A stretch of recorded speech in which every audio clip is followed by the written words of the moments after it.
تو بوڑھے نے اپنے گھر کے پچھلے حصے میں لگے درختوں سے بہت سارے امرود توڑ کر ایک تھیلے میں رکھ کر اسے دے دیے اور بولا، پرستان کے پرندے امرود بہت شوق سے کھاتے ہیں، یہ پھل پرستان میں نہیں ہوتا، اس لیے ان کی تلاش میں وہ انسانوں کی دنیا میں آ جاتے ہیں۔ تم یہ امرود اپنے پاس رکھو، مجھے یقین ہے کہ ان کی خوشبو وہاں کے پرندوں کو تمہاری طرف متوجہ کر دے گی۔ ہو سکتا ہے ان میں کوئی ایسا پرندہ بھی ہو جو انسانوں کی طرح باتیں کرتا ہو۔ شہریار نے امرود لے کر بوڑھے کا شکریہ ادا کیا اور گھوڑے پر سوار ہو کر وہاں سے روانہ ہو گیا۔ جس راستے پر اس کا گھوڑا دوڑ رہا تھا وہ بہت صاف ستھرا اور ہموار راستہ تھا۔ ایک لمبی پگڈنڈی تھی جس کے دونوں اطراف میں ہری ہری گھاس تھی، کہیں کہیں پھول پودے بھی نظر آ جاتے تھے۔ اس راستے پر سفر کرتے ہوئے وہ بہت جلد پرستان پہنچ گیا۔ وہ پرستان میں داخل ہوا تو چاروں طرف بہت چہل پہل نظر آ رہی تھی۔ حسین و جمیل پریاں خوبصورت اور رنگ برنگے لباس پہنے ادھر سے ادھر اڑتی پھر رہی تھیں۔ پریزاد بازاروں میں گھوم پھر رہے تھے اور مختلف اشیاء کی خریداری میں مصروف تھے۔ شہریار نے ایک میدان کے چاروں طرف بہت سارے پریزادوں کا جمگھٹا دیکھا۔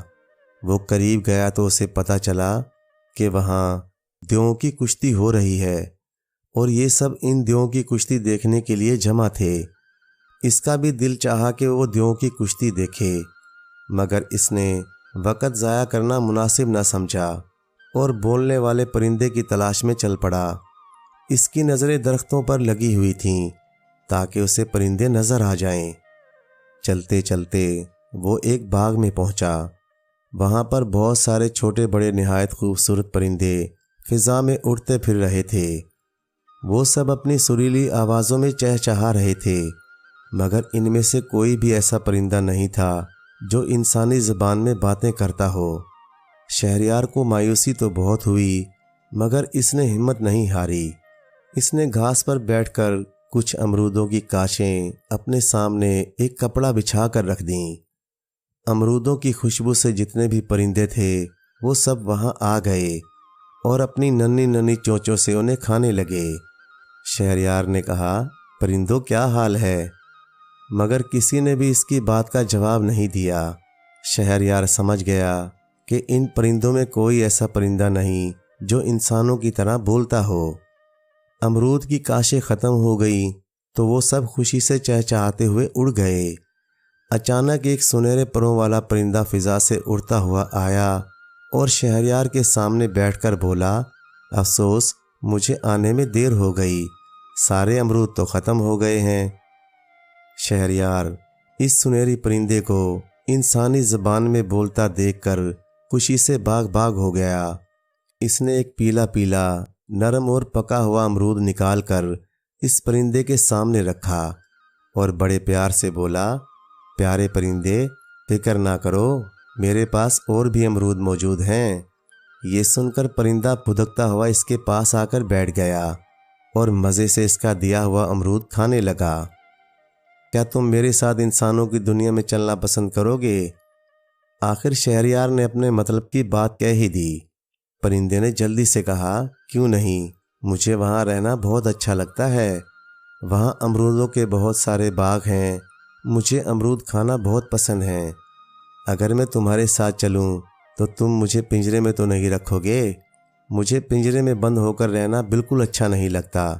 شہریار بولا، میں تمہاری تلاش میں بہت دور کا سفر طے کر کے آ رہا ہوں، ہمارے بادشاہ کی بیٹی تمہیں یاد کر کر کے ہلکان ہو گئی ہے، اس نے کھانا پینا بھی چھوڑ دیا ہے، میں تمہیں لے جا کر اسی شہزادی کے حوالے کروں گا، وہاں محل میں تم بہت آرام سے رہو گے، میں شہزادی کو بتا دوں گا کہ وہ تمہیں پنجرے میں بند نہ کرے۔ پرندہ بولا، میں کچھ روز پہلے شہزادی سے مل چکا ہوں، میں شہر شہر گھومنے پھرنے نکلا تھا اور اتفاق سے محل کے باغ میں میری شہزادی سے ملاقات ہو گئی تھی، وہ ایک بہت اچھی اور خوش اخلاق لڑکی ہے، میں بخوشی اس کے پاس رہنے کو تیار ہوں۔ پرندے نے کہا اور اڑ کر شہریار کے ہاتھ پر آ کر بیٹھ گیا۔ شہریار کا مقصد پورا ہو گیا تھا، لہٰذا وہ واپسی کے سفر پر روانہ ہو گیا۔ پرندہ کافی اونچائی پر اس کے گھوڑے کے ساتھ ساتھ اڑ رہا تھا۔ ابھی وہ اپنے ملک کی حدود میں داخل ہوا ہی تھا کہ اس نے سلیم کو دور سے آتے ہوئے دیکھا۔ اس کی حالت انتہائی خراب تھی۔ اس کا جسم دھول مٹی سے اٹا ہوا تھا اور کپڑے بھی بہت بوسیدہ ہو گئے تھے۔ اس کا گھوڑا بھی نہایت کمزور ہو گیا تھا۔ شہریار سمجھ گیا کہ پرستان جانے کے لیے سلیم اس پرخطر راستے پر نکل گیا ہوگا جس کے بارے میں بوڑھے نے اسے بتایا تھا۔ سلیم نے بھی اسے دیکھ لیا تھا۔ وہ اس کے قریب آیا، دونوں ایک دوسرے سے ملے۔ شہریار کے پوچھنے پر سلیم نے بتایا، مجھ سے بڑی غلطی ہوئی جو میں انعام کے لالچ میں سفر پر نکل کھڑا ہوا۔ پرستان کے راستے میں بڑے خطرات تھے، میں بڑی مشکل سے اپنی جان بچا کر بھاگا ہوں۔ شہریار نے اسے اپنی کہانی سنائی اور بتایا کہ اس نے ان بوڑھے میاں بیوی کو اپنے گھوڑے پر بٹھا کر ان کے گاؤں پہنچایا تھا۔ بوڑھے نے خوش ہو کر اس کی مدد کی، جس کی وجہ سے وہ بولنے والا پرندہ حاصل کرنے میں کامیاب ہو گیا۔ سلیم نے حیران ہو کر پوچھا، وہ پرندہ تو تمہارے پاس نظر نہیں آ رہا؟ شہریار نے آسمان کی طرف دیکھتے ہوئے اوپر اشارہ کیا۔ سلیم نے دیکھا کہ ایک خوبصورت سنہری پرندہ ان کے سروں پر منڈلا رہا ہے۔ انہیں باتیں کرتا دیکھ کر پرندے نے چلا کر کہا، شہریار جلدی کرو، ایسا نہ ہو کہ رات ہو جائے۔ شہریار نے سلیم کو خدا حافظ کہا اور اپنے گھوڑے کو چلنے کا اشارہ کیا۔ سلیم نے اسے جاتا دیکھا تو بولا، اگر میں ان بوڑھے میاں بیوی کے ساتھ برا سلوک نہیں کرتا تو مجھے بھی بولتا پرندہ مل جاتا۔ شہزادی کے پاس ایسے 2 پرندے ہو جاتے۔ میں نے اپنی بد اخلاقی کی وجہ سے انعام حاصل کرنے کا موقع ضائع کر دیا۔ مجھے اپنے برے سلوک اور غرور کی سزا مل گئی ہے۔ یہ کہہ کر وہ اپنے راستے پر چل پڑا۔ شہریار محل پہنچا تو سنہری پرندے کو دیکھ کر شہزادی گل صنوبر خوش ہو گئی۔ پرندہ بھی بہت جلد اس سے مانوس ہو گیا۔ شہزادی جہاں بھی جاتی وہ اس کے پیچھے پیچھے ہوتا۔ شہریار کے کہنے پر شہزادی گل صنوبر نے وعدہ کر لیا تھا کہ وہ اس پرندے کو پنجرے میں نہیں رکھے گی۔ شہزادی گل صنوبر کو خوش دیکھ کر بادشاہ اور ملکہ نے بھی سکھ کا سانس لیا۔ بادشاہ نے شہریار کی ہمت اور بہادری کی بہت تعریف کی۔ رات ہو گئی تھی، اس لیے بادشاہ نے شہریار کو گھر نہیں جانے دیا اور اسے شاہی مہمان خانے میں ٹھہرانے کا حکم دے دیا۔ اگلے روز حسب وعدہ بادشاہ نے شہریار کو بہت ساری اشرفیاں انعام میں دیں۔ شہریار نے بادشاہ کا بہت شکریہ ادا کیا اور اشرفیوں کا تھیلا اپنے گھوڑے پر رکھ کر محل سے رخصت ہونے لگا۔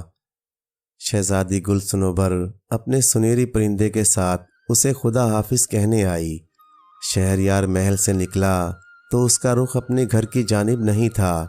وہ بڑی تیزی سے اپنا گھوڑا دوڑاتا ہوا اس بوڑھے کے گاؤں کی جانب جا رہا تھا، جس کی مدد کی وجہ سے وہ بولنے والا پرندہ حاصل کرنے میں کامیاب ہوا تھا۔ وہ ان کے گاؤں میں پہنچا تو بیچارہ بوڑھا بیمار پڑا تھا اور اس کی بیوی اس کی دیکھ بھال میں لگی ہوئی تھی۔ بیماری کی وجہ سے بوڑھا اپنے کام پر نہیں جا سکا تھا۔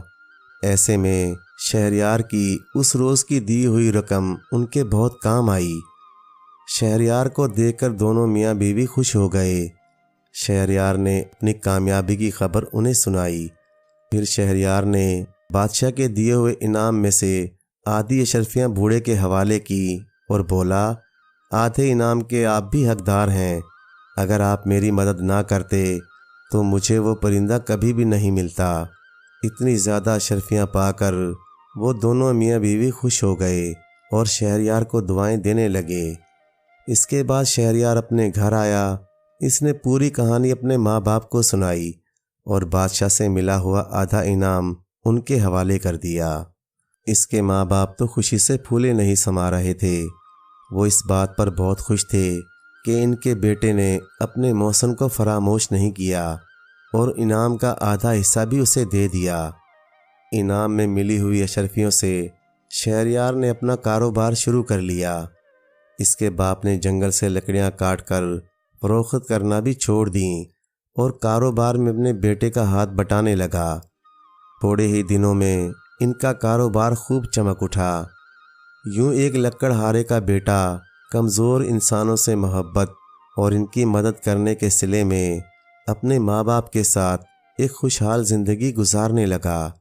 پیارے دوستو، کہانی اچھی لگے تو لائک کریں، چینل کو سبسکرائب کر دیں اور مزید اسی طرح کی قصے کہانیاں دیکھنے کے لیے دیکھتے رہیں RG اردو اسٹوری۔ شکریہ۔